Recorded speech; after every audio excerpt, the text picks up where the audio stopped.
Buenos días con todos.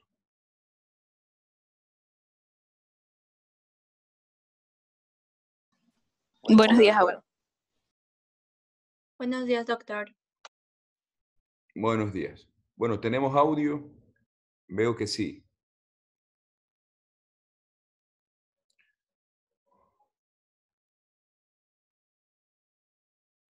¿Alguno más que pueda corroborar el audio, por favor, indiferentemente de los que han ya hablado? Sí, doctora. Sí, se la escucha. Muy bien. Sí se lo escucha, doctor. Buenos días.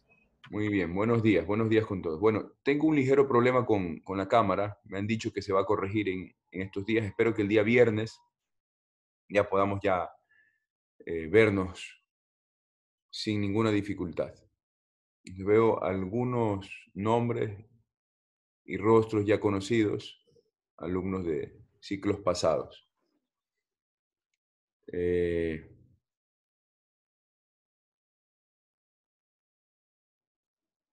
Muy bien. Para los que son nuevos, vamos a hacer una explicación de varias reglas, ¿no? Reglas y de cuál va a ser la metodología que vamos a utilizar en el curso. Primero, nosotros tenemos clases los miércoles y los viernes, ¿no? Entonces, los días miércoles, la actividad sincrónica la realizaremos desde las 10 hasta las 11 de la mañana. En lo posible, ¿no? De 10 a 11 de la mañana realizaremos la actividad sincrónica. Y los días viernes tenemos de 7 a 10, realizaremos la actividad sincrónica de 8:30 a 10 de la mañana. De 8:30 a 9:15 realizaremos las tutorías y de 9:15 a 10 de la mañana realizaremos la clase. ¿Hasta aquí alguna pregunta?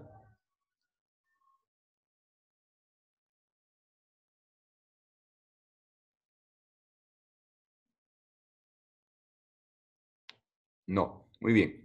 Y luego las actividades asincrónicas se realizarán en los componentes horarios que quedan libres dentro del horario de clases. No hay mucha dificultad con esto. Reglas básicas. La más importante es el respeto. El respeto. Al momento de solicitar la palabra, pues piden la palabra al docente y el docente les autoriza el hablar. Lo mismo cuando realicemos debates o foros de discusión, pues hay que mantener siempre el respeto tanto para con el docente como entre estudiantes. Eso es lo más importante. El curso, ya ustedes se darán cuenta, es un curso en el que se privilegia una metodología participativa de constante comunicación con el estudiante. Entonces les pido de favor que en lo posible participen clase a clase. Deben asistir, aunque las clases van a estar...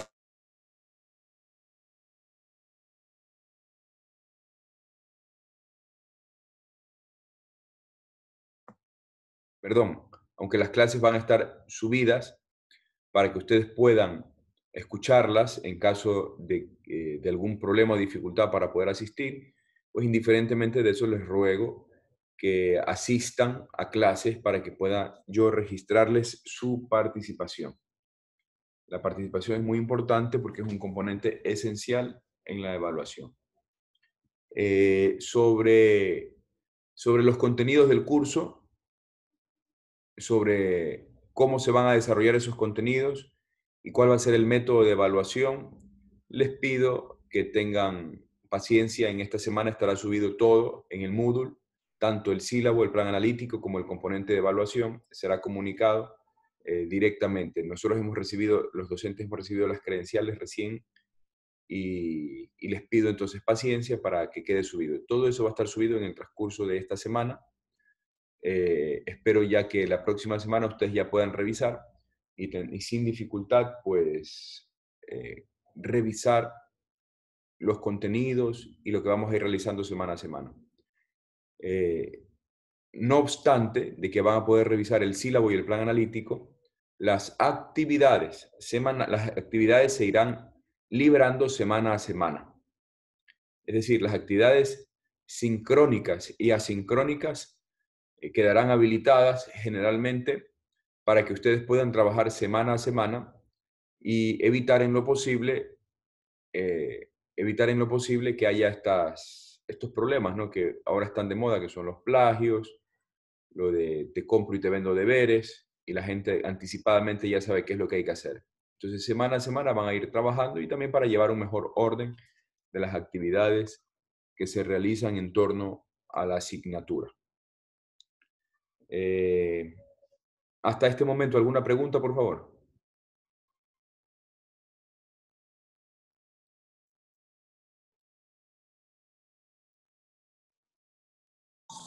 No, doctor. ¿No? ¿Alguna otra persona tiene alguna inquietud, duda, comentario hasta aquí? Sí, doctor, una pregunta. Más o menos usted sí ¿qué tiempo da para subir los deberes?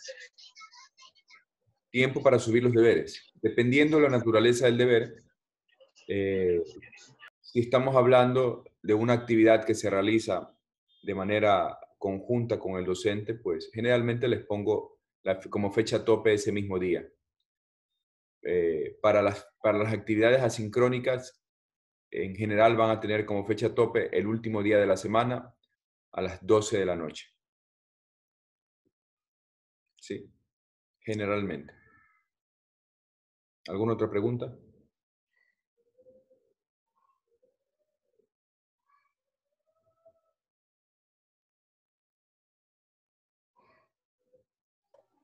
Profesor, buenos días. Con respecto a las tutorías, obligatoriamente todos tenemos que estar conectados.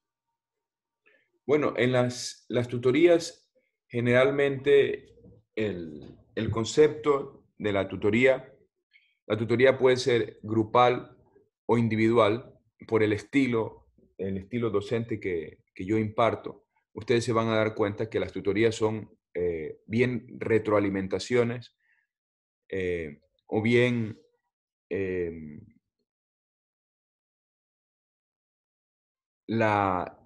el satisfacer ciertas preguntas que los estudiantes me van realizando a través del chat académico interno. Me realizan una, dos, tres cuestiones o me ponen un mail y me dicen, mire, profesor, esto de aquí me quedó.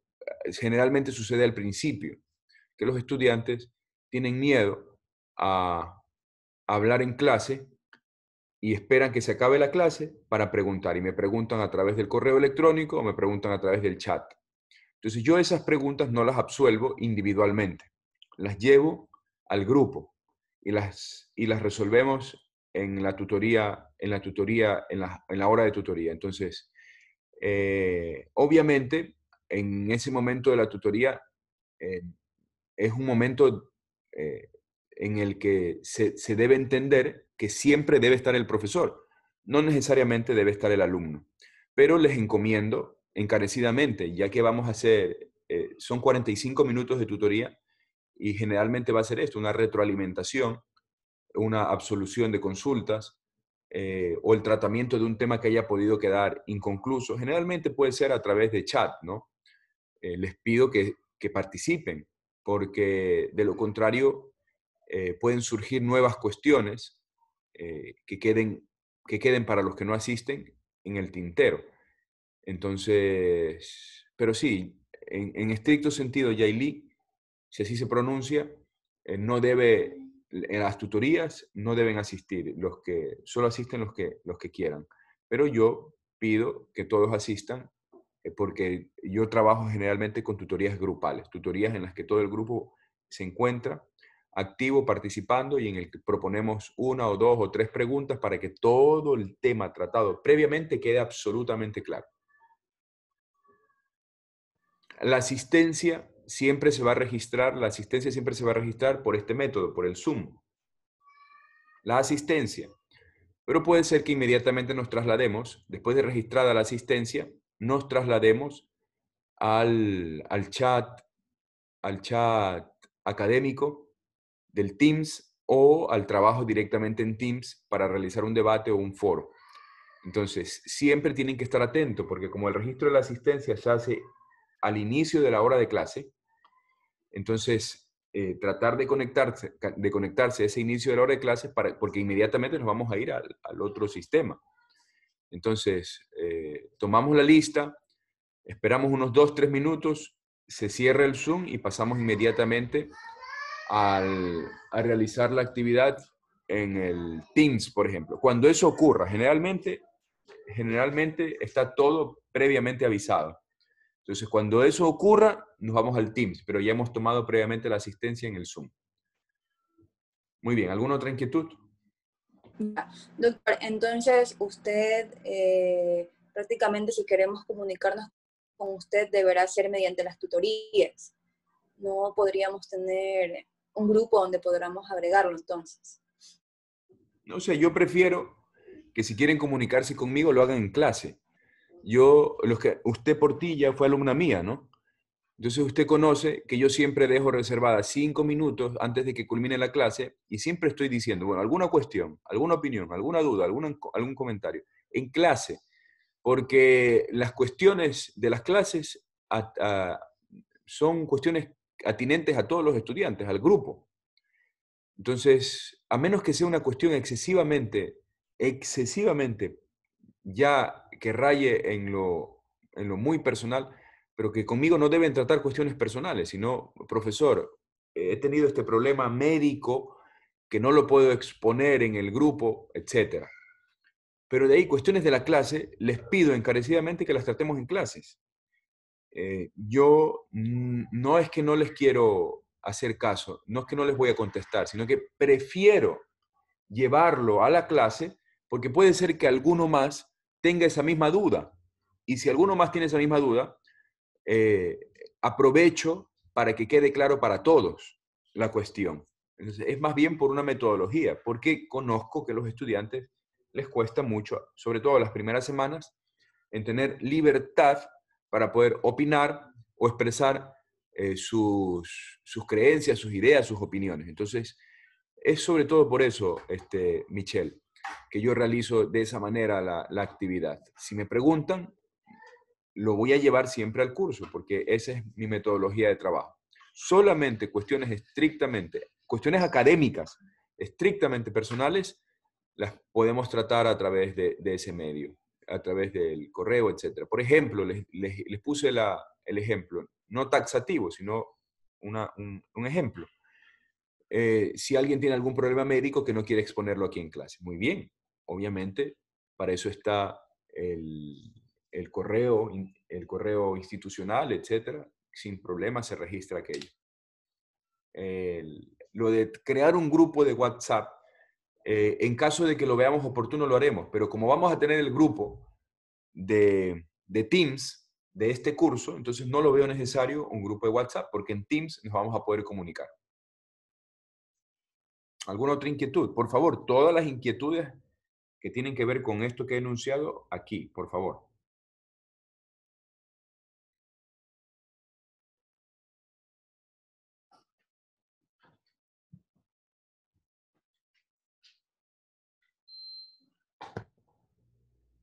No hay más preguntas. Muy bien, entonces, avanzamos con la parte metodológica. Yo les voy a impartir... bueno, para los que no me conocen, mil disculpas, no me he presentado. Para los que no me conocen, mi nombre es Lionel Calderón Tello, soy doctor en Derecho por la Universidad Complutense de Madrid, soy PhD. He realizado también en esta misma universidad una maestría en Derecho Público, especialización en Derecho Penal, y otra maestría también en esta misma universidad en Derecho Privado, especialización en Derecho Mercantil y Societario, precisamente razón por la cual me han permitido y tengo el honor de impartir esta cátedra de Derecho Societario. Acabo de concluir con la entrega de mi trabajo final de máster de una maestría que empecé hace algún tiempo atrás en la Universidad de Granada sobre Derecho Penal Económico Internacional. Entonces, dentro de poco tiempo también voy a hacer máster en Derecho Penal Económico Internacional por la Universidad de Granada. Tengo una especialización en Criminología y Ciencias Penales por el extinto Instituto Jorge Zavala Vaquerizo de la Universidad de Guayaquil. Tengo un diplomado superior en Relaciones Económicas Internacionales por la Universidad Autónoma Metropolitana de México y mis estudios de grado los he realizado en la Universidad de Guayaquil. Soy abogado de los tribunales y juzgados de la República del Ecuador, aquí en esta universidad que ustedes están formando, y también soy economista formado en la Universidad de Guayaquil por la Facultad de Ciencias Económicas. Entonces, como ven, pues tengo una amplia formación. Estoy capacitado y habilitado para poder impartir este curso de Derecho Societario con algunos componentes de Derecho Mercantil y de Responsabilidad. Muy interesante. El sílabus lo hemos preparado entre los docentes de la cátedra y ha quedado bastante bien. Se incorporan algunos temas que no se veían en el curso pasado, en el semestre pasado. Ya ustedes los van a ver, como por ejemplo el de las acciones, el de la sociedad por acciones simplificadas, y el de la responsabilidad por los delitos societarios. La responsabilidad por los delitos societarios, muy interesante. Nos vamos a dedicar algún tiempo a eso. Esa es mi formación, ¿no? Mi formación, yo como docente llevo ya algunos años en esta universidad, me parece que voy a iniciar el tercer o cuarto año, pero ya tengo impartiendo clases desde hace casi 10 años. Entonces tengo una amplia experiencia docente. En estas circunstancias, pues todos somos nuevos. Todos, absolutamente todos somos nuevos, estudiantes y profesores. Entonces tenemos comprensión y paciencia, más aún que las circunstancias que nos han obligado a estar aquí son una pandemia que nos tiene sometidos a todos, bajo el terror, bajo el miedo y también en unas condiciones que son difíciles de vivir para algunos. Entonces espero que en la medida de lo posible y de lo que cabe, ustedes se encuentren bien junto con sus familiares. Un segundito, por favor, que tengo una llamada.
Mil disculpas. Mil disculpas, era de las mismas autoridades de la universidad. ¿Dónde me quedé, por favor? En que nos va a dar cátedra sobre lo que es sociedades anónimas simplificadas, más o menos lo que es la carga de la materia. Bueno, seguimos en esa parte. Entonces, en la parte metodológica, que era la que quería comenzar a explicar, pues bueno, muchos de ustedes han sido alumnos míos y mis alumnos saben un poco cuáles son las bases metodológicas que yo utilizo, las bases teóricas y metodológicas que yo utilizo para explicar las clases. Voy a explicarlo aquí, aprovecho esta clase de aquí para poder explicar aquello para que ustedes puedan revisar esos materiales, que son materiales metodológicos, para no estar perdidos, porque las clases son bastante peculiares, ¿no? Las clases el estilo de impartir es bastante peculiar, distinto, entonces, para que no...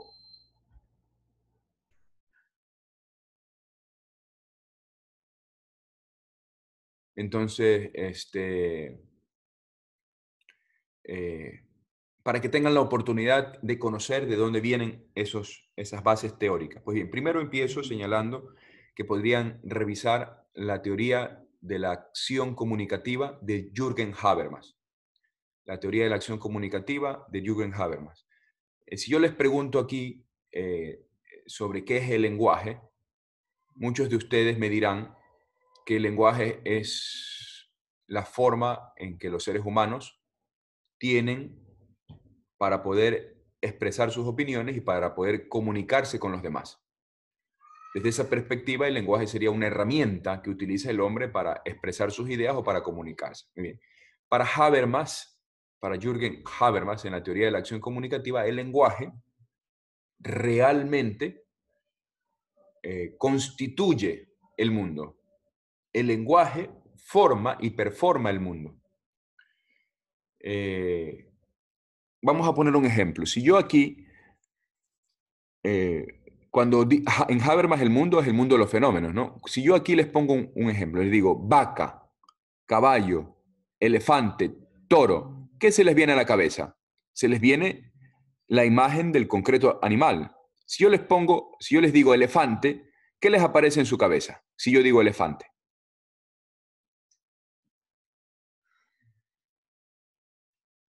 Un animal gigante con una trompa, o sea, de por sí lo que es el elefante. Muy bien, se les viene un elefante, ¿no? Aurelio, ¿no? Así es, doctor. ¿Usted fue alumno mío?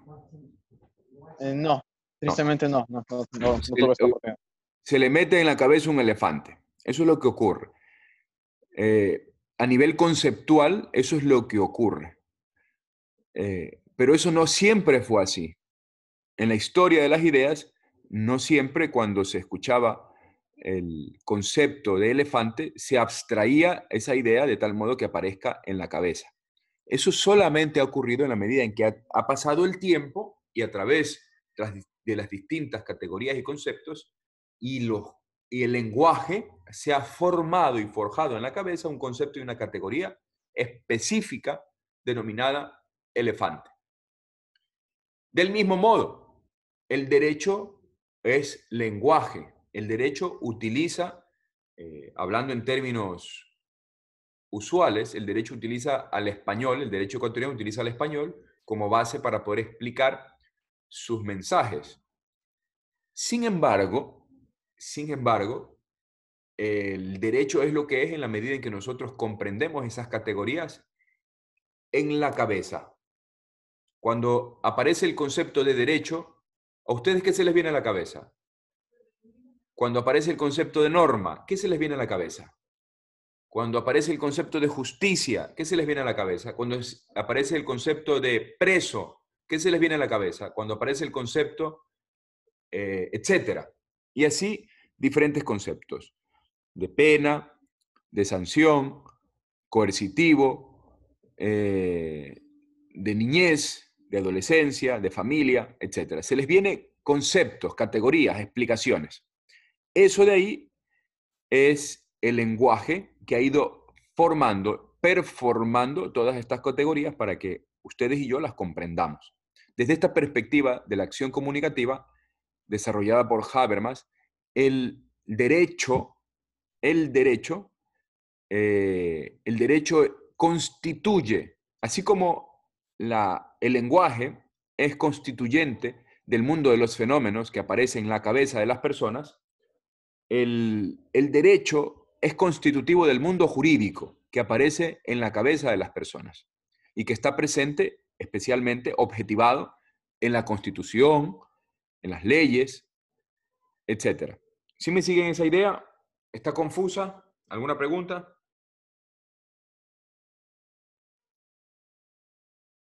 No, doctor.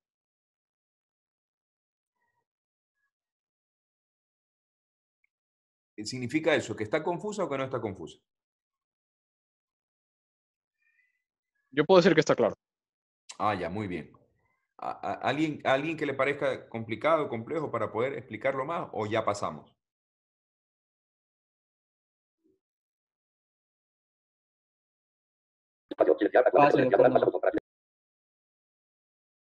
¿Qué pasó? No le entendí nada. Y continúe nomás, doctor, creo que está claro. Ah, ya, chévere.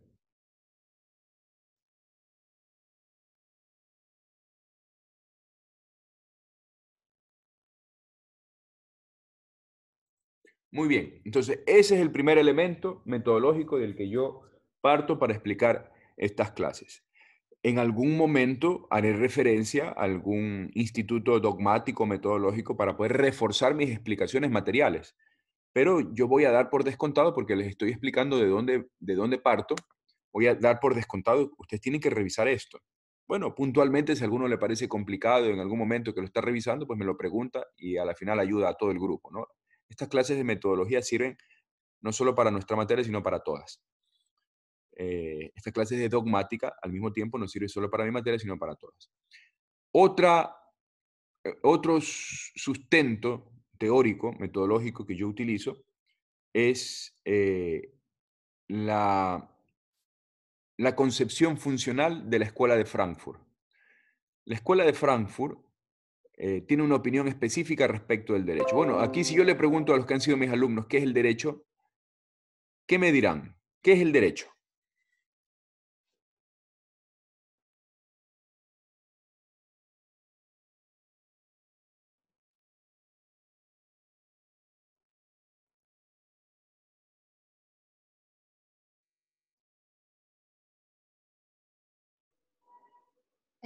Es un sistema de normas que regula las relaciones humanas en la sociedad. Sistema de normas. Muy bien. ¿Alguien más? ¿Alguna opinión? ¿Qué es el derecho? ¿Para qué sirve el derecho?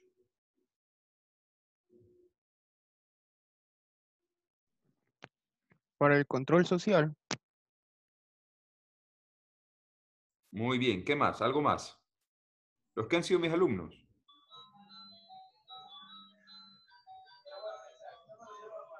¿Les olvidaron? Es un sistema. Se impone de forma coactiva. Muy bien, Carvajal. ¿Qué más? Es un sistema de normas coercible que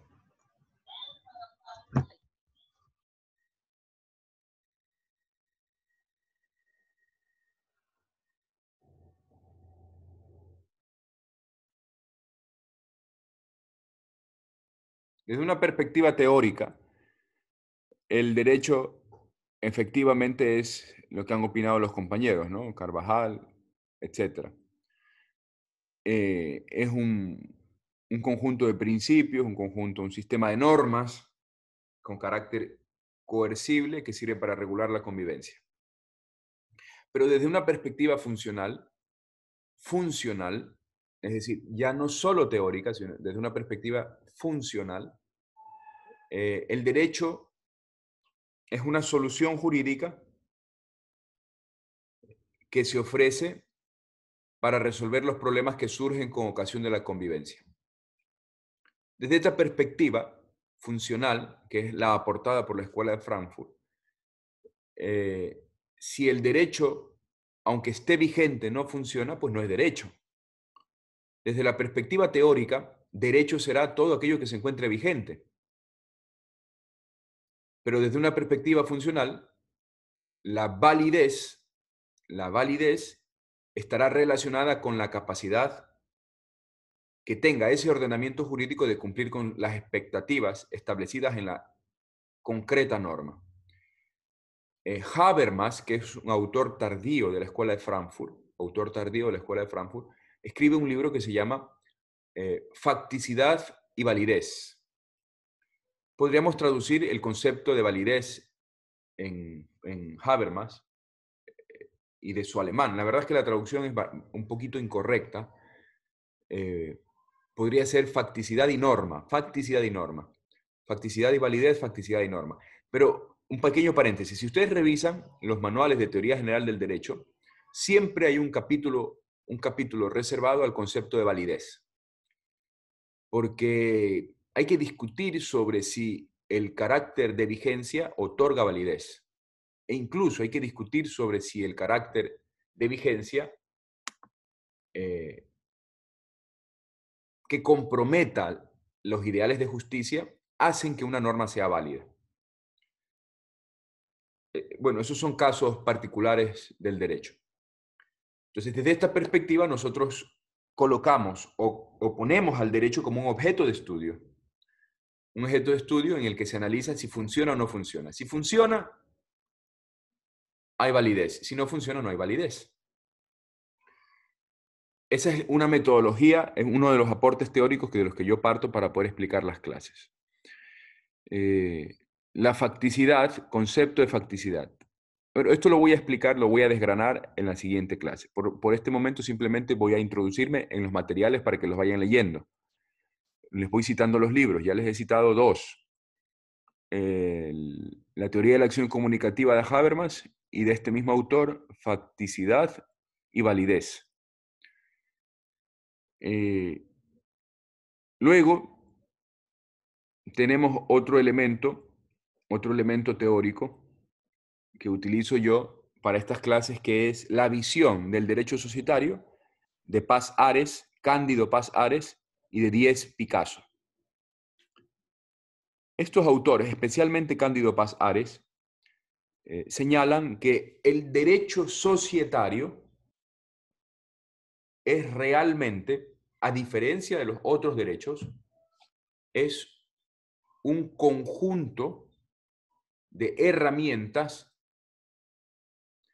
que sirven para darle viabilidad, para permitir el cauce, la realización, pongan ustedes el verbo que quieran, al ejercicio de un derecho constitucional concreto, que es el derecho constitucional de asociación, en la modalidad societaria, asociación societaria. El derecho societario es eso. Por eso el derecho societario es completamente distinto al derecho mercantil. En el derecho mercantil sí se regulan derechos materiales. En el derecho societario hay una serie de técnicas, de herramientas que se establecen para darle viabilidad y cauce al derecho de asociación, derecho fundamental de asociación, consignado en la norma fundamental,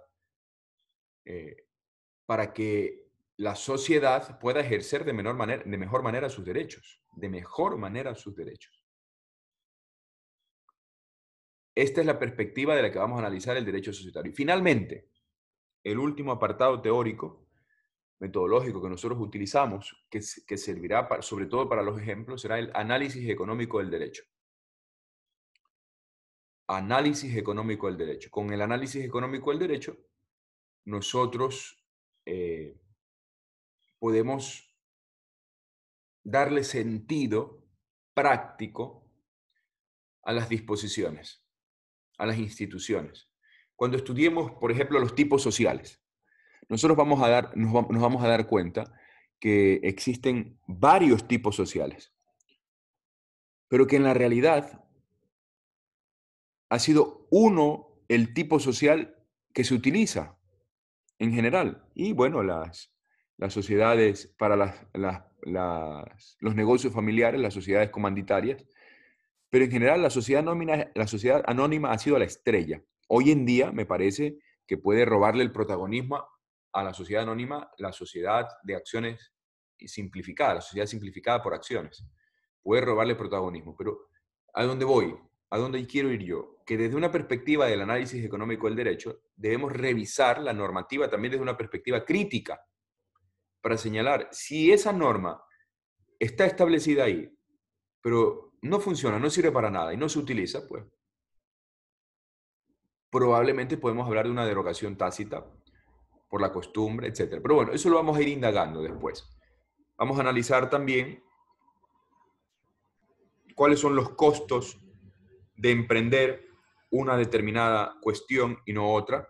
Vamos a analizar desde el análisis económico del derecho el reforzamiento de los deberes de los administradores como una exigencia de los capitalistas para poder seguir introduciendo dinero y capitales a las sociedades. Hey, señores, para yo confiar, necesito que el ordenamiento jurídico me dé garantías, es decir, un reforzamiento del cumplimiento de los deberes por parte de los administradores, porque a ellos yo les entrego la plata. Está en sus manos mi plata. Muy bien.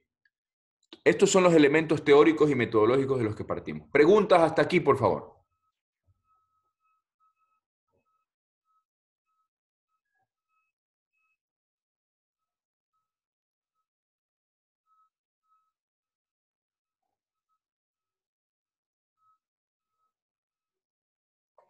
Profesor, con respecto a análisis económico del derecho, ¿me puede aclarar si era un libro o es que estaba consultando y me sale que es una corriente? Pero también me sale un libro que es de Richard Posner.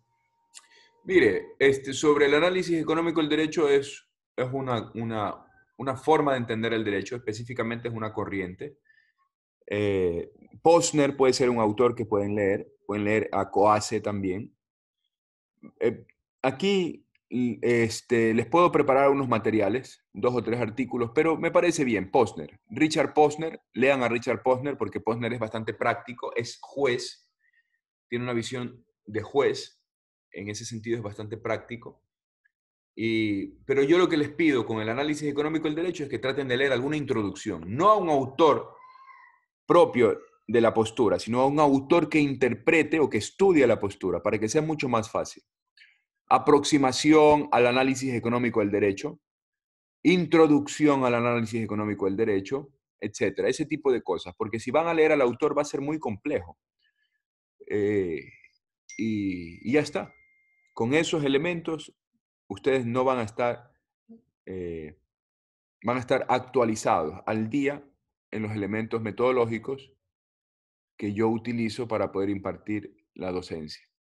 Son cosas, ya se van a dar cuenta que son cosas sencillas. Si alguno tiene preguntas luego de revisar los materiales, pues las absolvemos ahí dentro de la clase en 5 minutos, 10 minutos y ya está. ¿Alguna otra cuestión, por favor? ¿Me podría repetir el nombre de la visión del derecho societario del autor? Cándido Paz Ares Gracias. y Díez Picasso. Díez Picasso es otro autor.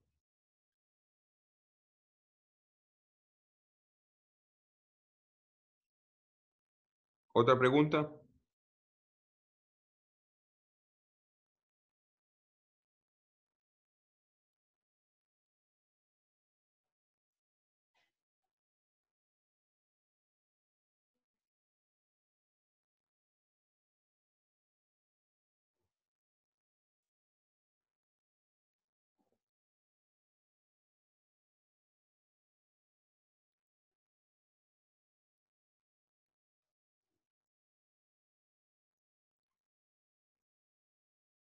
¿No hay más preguntas, por favor? Muy bien. Entonces damos por concluida la sesión del día de hoy. Nos vemos el día viernes. En análisis económico del derecho también está este juez, me parece que es Guido Calabresi. Guido Calabresi.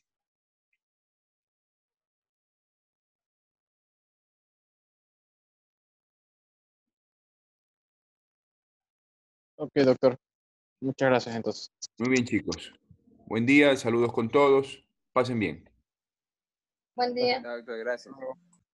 Buen día, pase bien. Gracias, doctor. Buen día, doctor.